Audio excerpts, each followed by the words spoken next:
All right, so hello everybody. My name is David, and long story short, I've decided to do this like docu series to honor my mom.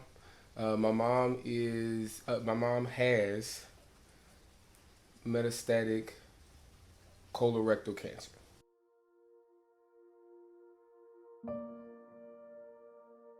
It is terminal. We are at the point right now where the doctors have decided that there's nothing else that they can do, and she's back at home, and we have started the process while still being prayerful that she will recover. We have started the process of making her comfortable, and we are embracing the possibility of her leaving us.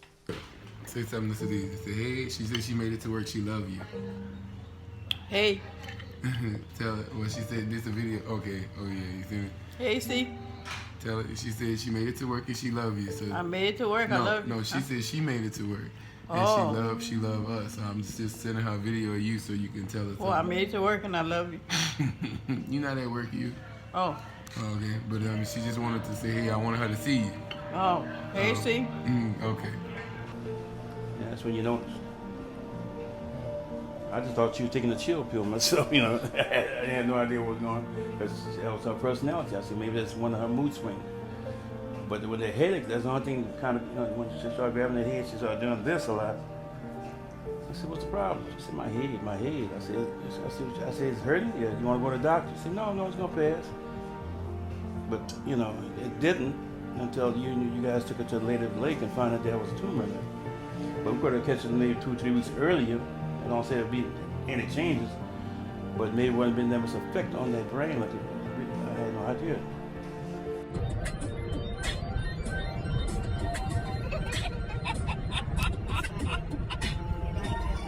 She's the reason why I'm a musician.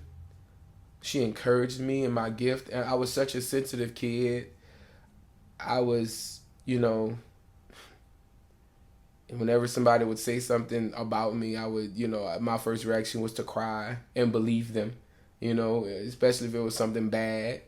And my mom would always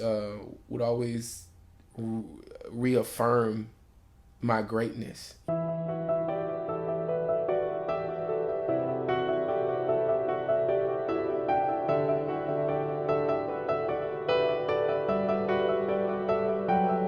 Everything that I tried, she told me that that it was amazing. When I would draw a picture, even if it was scribbles, she would look at it and be like, "Oh my God, oh it's so beautiful," and "Oh my goodness," and she would fix it up and hang it up on the refrigerator, and I would record music that sounded like trash.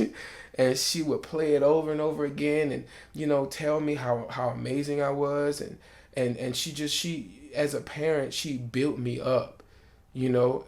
She built me up and gave me the push and the encouragement I needed to persist and persevere through my journey as an artist.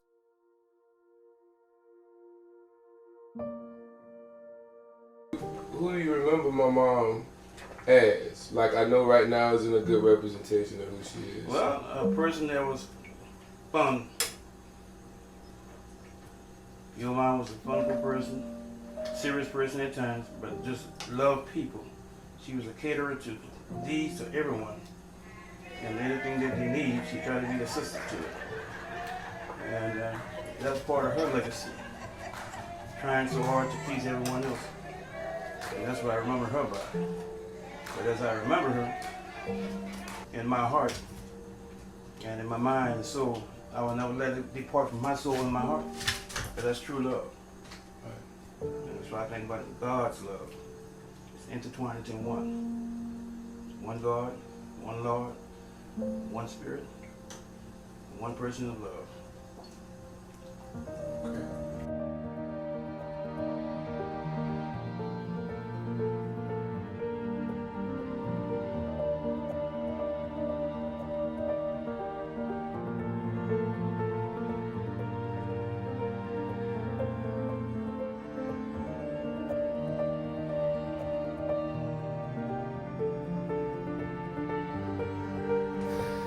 started to not be herself. Her personality changed. She was forgetting things. She was really delayed. She was really slow. And she started falling, you know. And so, and we knew something was wrong, but she's fairly healthy. Like, her blood pressure was good, her blood count was good. That's why we started taking her to the hospital. Everybody was like, you know, they would discharge her because they would look for the basic things, and they'll be like, okay, well, nothing's really wrong. Maybe it's this, maybe it's that. We're gonna prescribe her some blood pressure medication, blah blah blah blah blah. And then my aunt, praise God, she told us to bring my mom to Baton Rouge just to see. She's like, just bring her out here, you know. And I told my mom, hey, let's go. And my mom, of course, she doesn't really like the doctor. She doesn't. So she was like, if you know, we had been taking her. I think we had went to the emergency room. Oh, somebody's in. We had went to the emergency room twice, and we went to a doctor another time, and they all discharged her. My mom was just like, you know, give me some time, let me just get strong, you know, I feel like I just need to just rest. But praise God, I was like, hey, we going to the emergency room in Baton Rouge, let's go. If they say you're good, then I'm gonna leave you alone. And so we got her to pack her bags, and we came, and they ended up, when we got here, they admitted her just to check, because they didn't find anything really as a cause for concern, but a few things they was like, we just gonna run further tests. So they did a CT scan, and they found 2 tumors on her brain. Crying for help, I'm crying for help. For the first time in a long time, I'm asking for help. I'm asking for help. You know how I hate to depend on somebody else, but I need help. In my pride, I'm opening my eyes to the truth. There's nothing more I can do. It's okay not to be okay.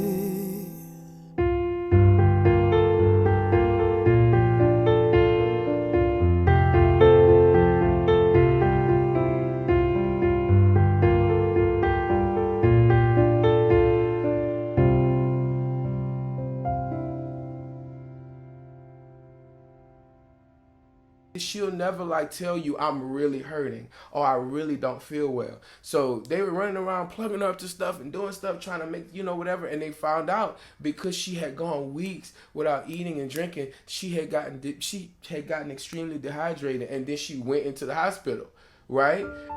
And she stayed in the hospital 2 weeks, during which time I stayed with her. William, he would come on the weekends and he would switch out with me. But, I stayed with her in the hospital, and that's when that's the first time she had become so weak that she was not able to get to the restroom. Whenever she would, feel that she needed to use the restroom, it first of all would be too late. Like, she would be rushing, but she couldn't rush because, again, her legs can't support her body weight, So that was the transition, and that literally happened like 2 weeks ago.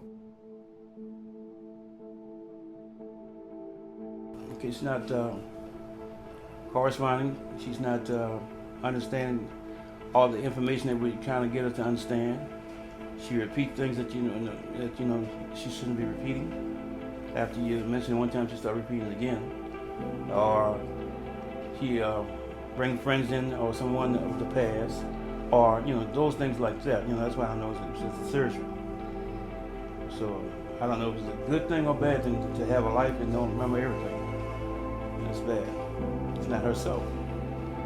And I pray to God give her a little of herself back before anything happens, to take her home, whatever, to see who she is. She had gotten to the point where she was so dehydrated, her kidneys were about to shut down. They were going crazy, and that's what the doctors were so afraid. It took 2 weeks to just get her levels back and to get her kidneys, back functioning correctly, and this and that. But after the doctor told us, well, the chemo and the radiation could very well shorten her life.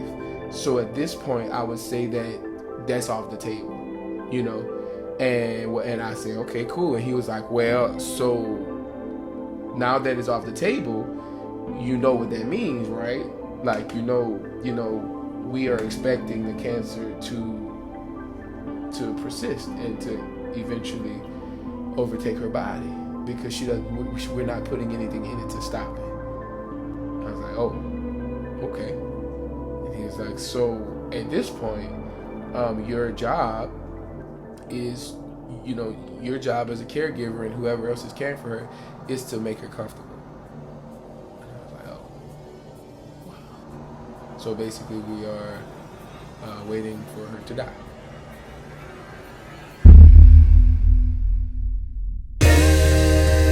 Mama, mama, my love only gets stronger and stronger and stronger and stronger. Keeps on getting stronger,